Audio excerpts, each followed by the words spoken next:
श्री राम जन्मभूमि का जो मंदिर बना है ना, उसमें एक बड़ा साइंटिफिक एंगल आया। वो क्या है कि रामनवमी के दिन उनके मस्तक के ऊपर सूर्य तिलक होगा। अब इसके लिए सबसे पहले किस चीज की जरूरत है, जो प्लैनेटरी पोजीशन थी कि अर्थ का जो एंगल होगा सूर्य के साथ उस पर्टिकुलर दिन कैसे होगा, तो इसमें 3 इंस्टीट्यूट ने काम किया। इंस्टीट्यूट ऑफ एस्ट्रोफिजिक्स बेंगलोर में, जिसने उस पूरे एस्ट्रोनॉमिकल कैलकुलेशन को सटीक ढंग से किया।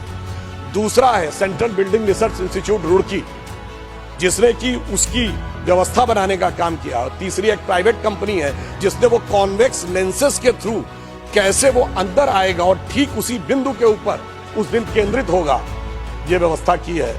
मगर मैं अपने विरोधियों को बताना चाहता हूं, आज तो एस्ट्रोफिजिक्स का इंस्टीट्यूट है, आज तो हमारे पास इतनी टेक्नोलॉजी है, मगर यही तो कोणार्क के सूर्य मंदिर में भी था।